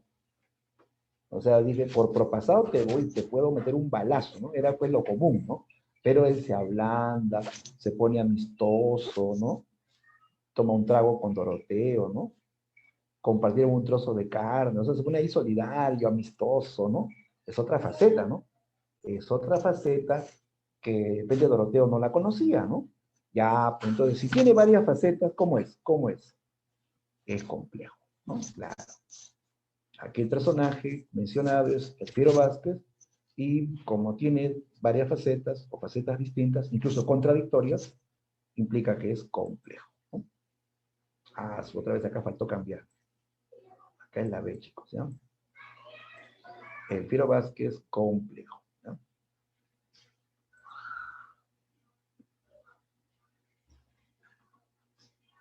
Listo. Ya, eso a mí se va a corregir, ¿ya?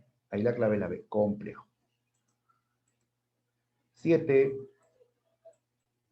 Jacinto Prieto, el mejor herrero de la región, es un hombre respetable que ha pedido de Rosendo Maki, aceptó testificar en el juicio de linderos entre la comunidad Rumi y Álvaro Amenábar. Sin embargo, su intención fue detenida por una aparente conspiración en su contra, que lo llevó a la cárcel, y así se le imposibilitó participar del proceso judicial. A este personaje se le puede clasificar como en el desarrollo de la historia. Ya. Jacinto Prieto, te das cuenta que no es un personaje tan conocido, ¿no? Porque tú recuerdas a los principales, a los secundarios, y los demás, pues son, ¿cómo son los demás? Que aparecen un momentito, meten la mano y luego se van. O sea, hacen algo que es de repente importante, pero después desaparecen, ¿no?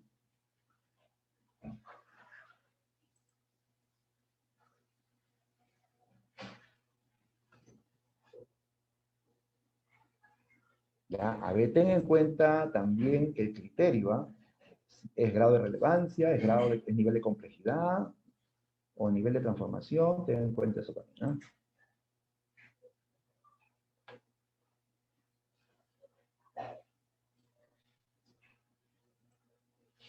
Ya, a ver, está entre la A y la B, ¿sí? Está entre la A y la B, chicos.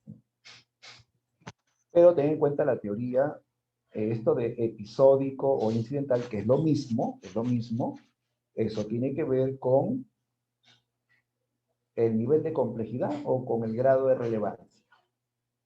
¿Con qué criterio tiene que ver eso? Episódico o incidental.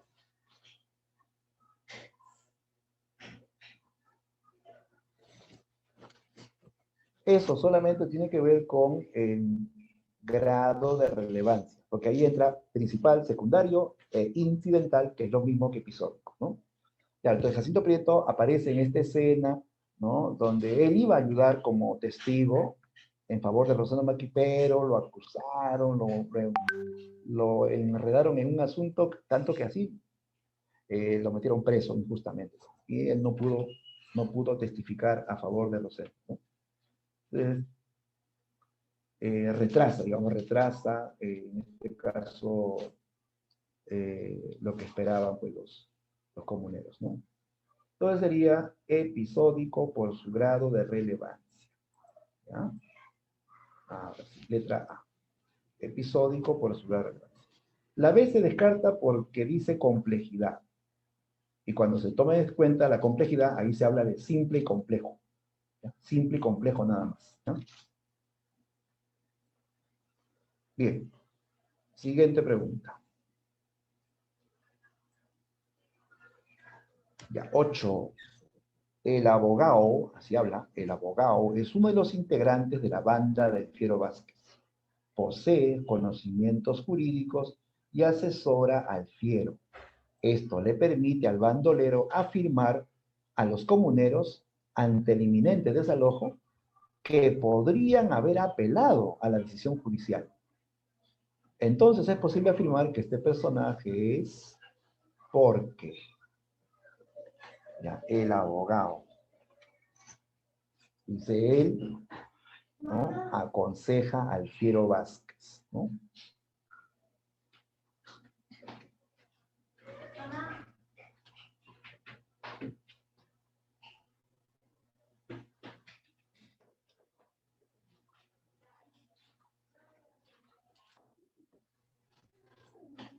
Ya. A ver, te comento, primero que este abogado no es un personaje que tú lo recuerdes así como principal, ni siquiera secundario, ¿no? Porque aparece momentáneamente en la obra para hacer como que esta sugerencia, ¿no? Ya, primero que el abogado, entre comillas, digo, porque no es un abogado de verdad, sino que sabe algo de leyes porque trabajó un tiempo en un despacho jurídico y escuchó y aprendió algo, pues, ¿no? Entonces, por eso que es parte de la banda del Fiero Vázquez, que es un bandido también, él, como tiene algo de conocimientos de leyes, él puede aconsejar, pues, ¿no? Entonces, ¿qué pasa? Que cuando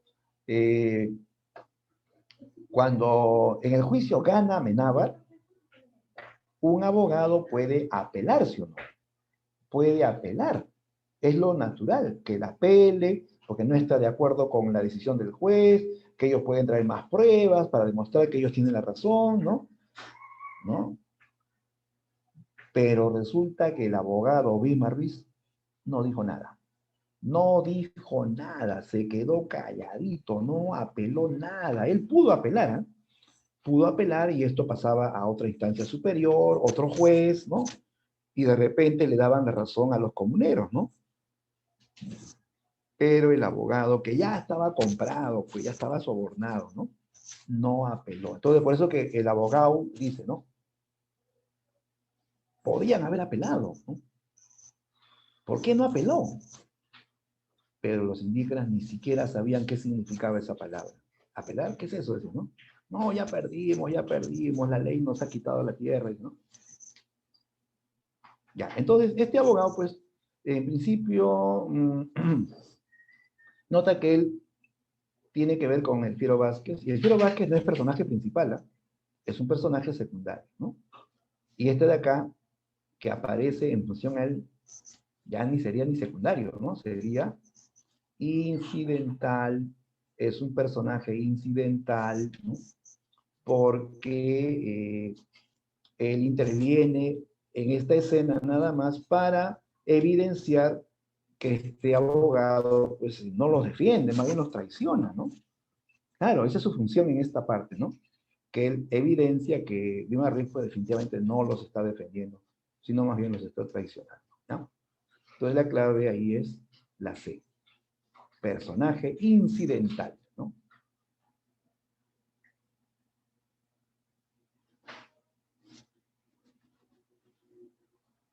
Muy bien. Siguiente pregunta. 9. La novela indigenista El mundo es Sancho y ajeno forma parte de la literatura del regionalismo hispanoamericano. Uno de los ideales de la literatura regionalista es configurar un personaje que represente la síntesis entre los valores urbanos y las virtudes del mundo rural. En ese sentido, podemos afirmar que el personaje Benito Castro encarna ese proyecto, mostrando en la novela de manera complementaria para representar esta idea en la obra. El último alcalde de Rumi, o sea, Benito, se configuró como un personaje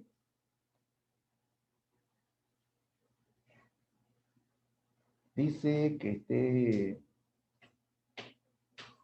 En ese sentido, dice que Benito Castro encarna este proyecto mostrado en la novela de manera complementaria para representar esta idea en la obra. El último alcalde, o sea, Benito Castro, se configura como un personaje. Ya, a ver, hay que analizar la idea, la pregunta, dice, para representar esta idea. ¿Qué idea? La idea de que él representa, pues, tanto valores urbanos como valores o virtudes del mundo rural, ¿no?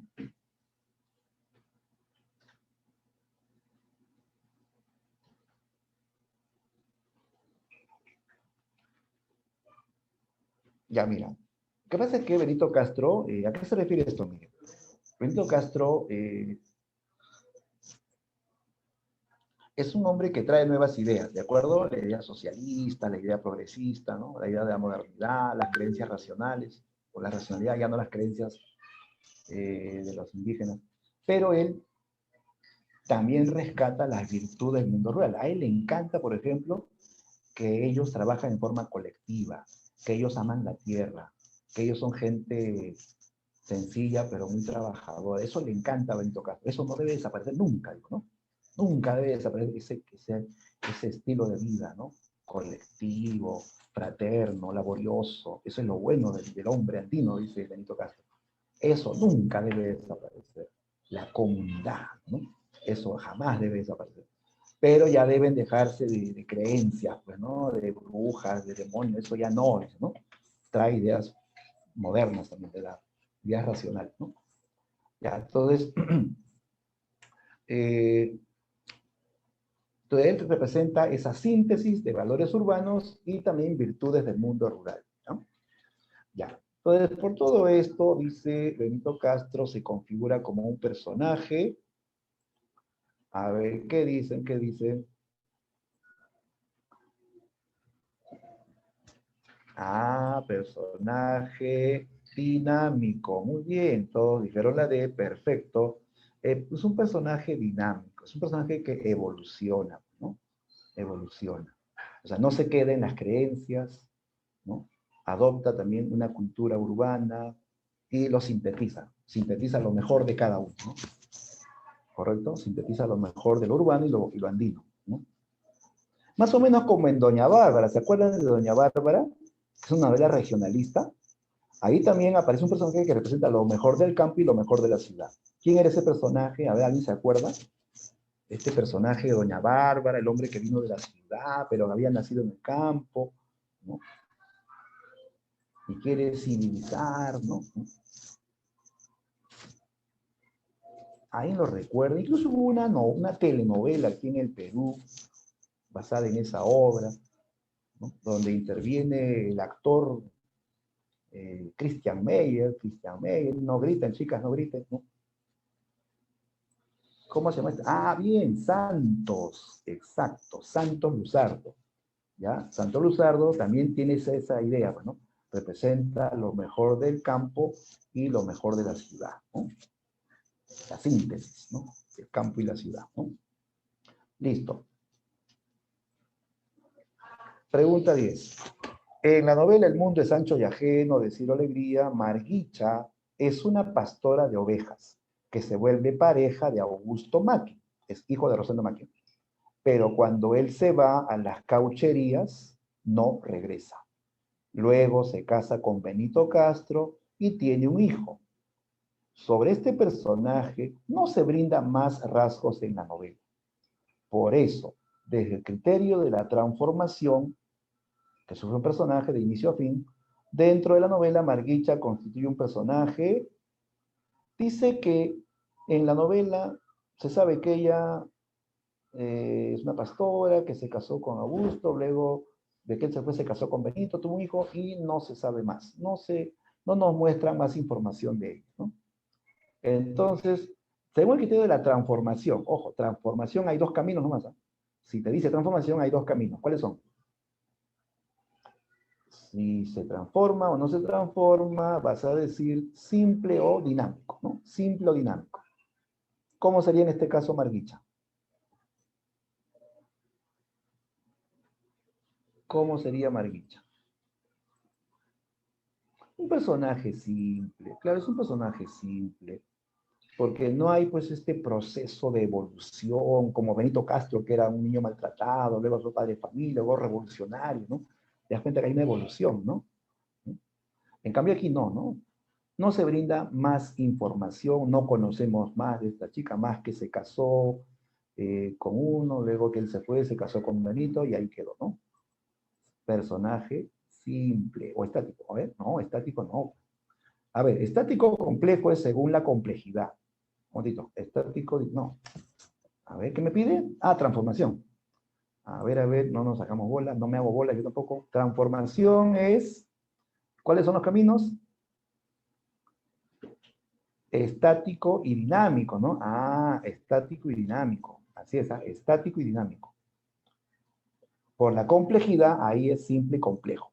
Ah, así es, simple y complejo. Entonces, por transformación es, o puede ser o estático o dinámico. En este caso, como no hay una evolución, es estático, ¿no? Es estático. ¿Está bien, ah? Es estático. Ten en cuenta la premisa, te está visto según el criterio de la transformación. Ah, entonces en ese caso, la respuesta solamente es estático. No hay una evolución en el personaje, ¿no? Muy bien. Vemos la 11, la 11.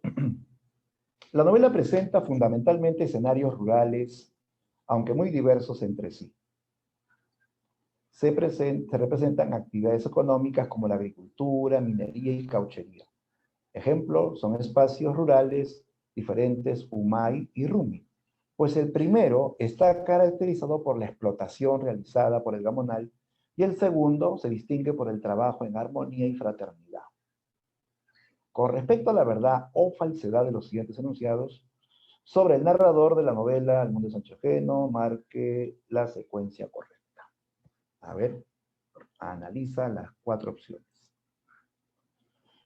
Se aleja del tradicional narrador omnisciente. Se aleja. O sea, no hay narrador omnisciente. No, pues tú sabes que en esta novela el narrador sí es omnisciente. Todo lo sabe. Sabe lo que hacen, lo que piensan. Sabe todo sobre los personajes y la historia, ¿no? Esto sería falso. 2. Recibe influencia de la novela decimonónica. A ver, ¿a qué se refiere con decimonónica?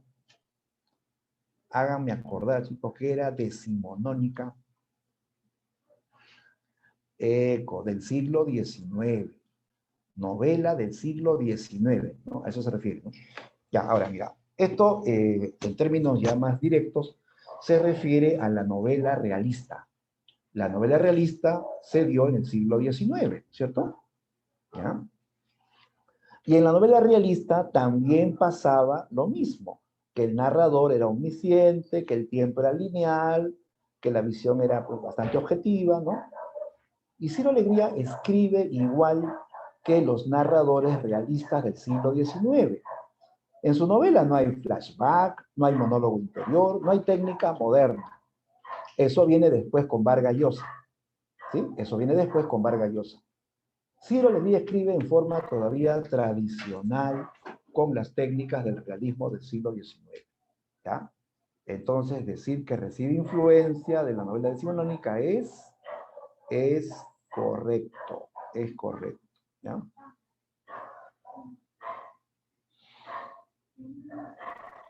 3. Incorpora los sentimientos de los personajes.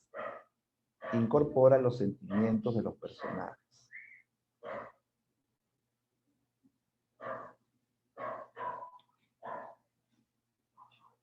Incorpora los sentimientos de los personajes. De los personajes, dice, no de la autora. Ya tú sabes que el narrador omnisciente lo sabe todo. Sabe lo que hace, lo que piensan, lo que sienten, sus recuerdos, lo sabe todo. ¿Ya?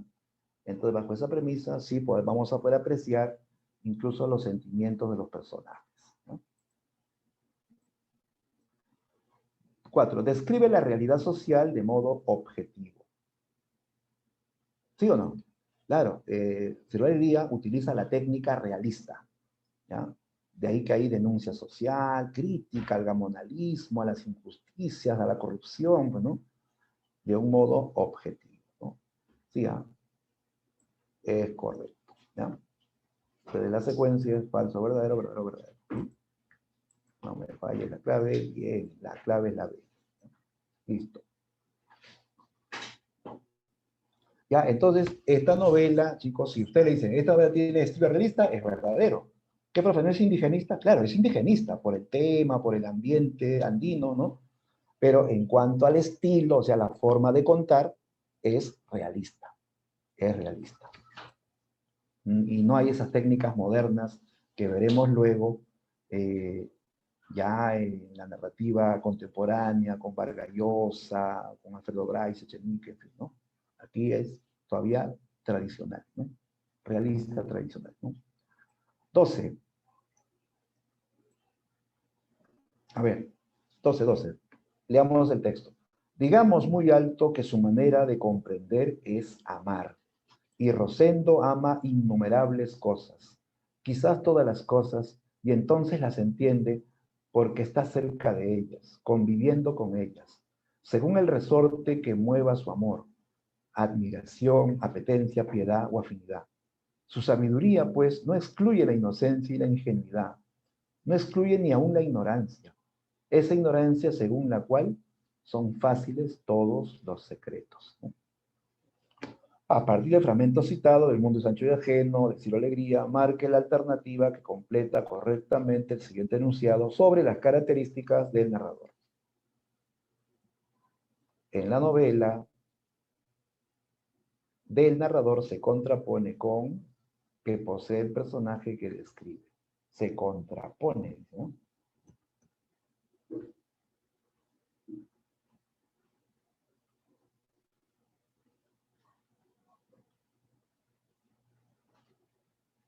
Nota que aquí el narrador está hablando de Rosendo Maki y dice que él ama casi todas las cosas, ¿no? Que hay muchos resortes que mueven su amor, la admiración, la apetencia, la piedad, la afinidad. Su sabiduría no lo excluye de la inocencia y la ingenuidad. O sea, nos dice cómo es Rosendo Maki, ¿no? El autor describe al personaje, ¿no? Sabe cómo es él, ¿no? Dice incluso que su sabiduría no excluye la ingenuidad o la ignorancia, pero esa ignorancia en donde se piensa que todo es sencillo o fácil, ¿no? Ya. Entonces, al decir se contrapone, tienes que marcar una idea donde hayan dos ideas opuestas, ¿no? Pero que se relacionen con opuestas. A ver. ¿Cuál es tu clave? ¿Cuál es tu clave? Dedo, muy bien, claro. La mirada objetiva del narrador que contrapone a la perspectiva subjetiva del personaje que describe. O sea, aquí se habla de los sentimientos del personaje, pero el narrador está describiendo algo externo a él. No habla de él, el narrador no habla de sí mismo, es objetivo, pero al mismo tiempo está hablando de los sentimientos del personaje. Y ahí se ve un enfoque subjetivo en función al personaje, no es que sea el autor o el narrador sea subjetivo, ¿no? El personaje se muestra la subjetividad del personaje, ¿no? Bien, clave dedo. Ya, la 13. Ahí están esas casas. Ahí en esas casas vivía pues don Álvaro Amenábar, rodeado de sus parientes y servidores, la hermosa llanura y la meseta desde la cual los comuneros miraban, y todas las tierras que cruzaron después de pasar el arroyo Lombriz, y muchas de las tierras que por un lado y otro hacían asomar sus cumbres, eran de él. Tenía tanto y todavía deseaba más. Goyo Auca dijo, mirando una senda que se hundía por la encañada en dirección a la casa hacienda de Humay, sería bueno aprovechar para ver a don Álvaro Auca, ¿no? Ese es el lenguaje popular, ¿no? El comunero, ¿no? Ya, según el texto, se puede afirmar que el registro de habla empleado por el narrador no indígena. ¿Cómo es el registro, o sea, la forma de hablar del narrador no indígena? ¿ya? Lo que está al comienzo es lo que usa el narrador.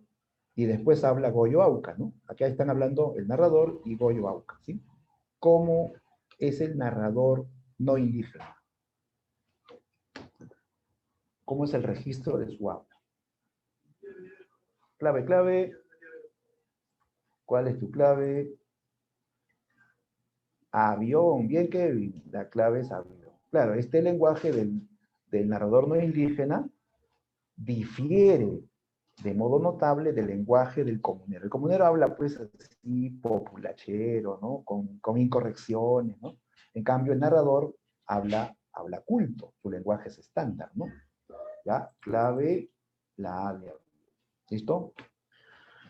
Bien chicos, hacemos una más y ya tengo que cambiar de aula. Ya, 14. Con respecto a los registros de habla presentes en la novela El Mundo de Sánchez Viajeno, marque la alternativa que completa de manera correcta. Un rasgo estilístico del escritor presente en el habla de los comuneros es. Esto se manifiesta, por ejemplo, cuando el poblador andino, ya, ¿cómo es el habla del comunero, del campesino indígena, ¿no? Ya, claro, es popular, ya lo vimos, ¿no? Pero cuando el escritor lo capta en la novela, él escribe tal y como habla el campesino. A eso se llama oralidad escrita, ¿no? Aunque suene paradójico, oralidad escrita es escribir tal y como habla el personaje campesino. Decir esto de aura, ¿no? De abogado, ¿no? Eso es el habla real del campesino, ¿no? Entonces, a eso se llama oralidad escrita. Y se nota cuando el comunero canta o cuando habla, ¿no? ¿Ya? ¿Listo? Clave, beso, B de beso. Ya chicos, vamos a quedar aquí, porque ya estoy contra ahora. Ya voy a colocar este material en intranet, a través de la tutora. ¿Ya? Y no olviden hacer pues, siempre su domiciliario, chicos. ¿Ya? Cualquier consulta, también escríbanos al chat, ¿no? Al WhatsApp. ¿Ya? Bien, entonces, quedamos hasta la próxima semana.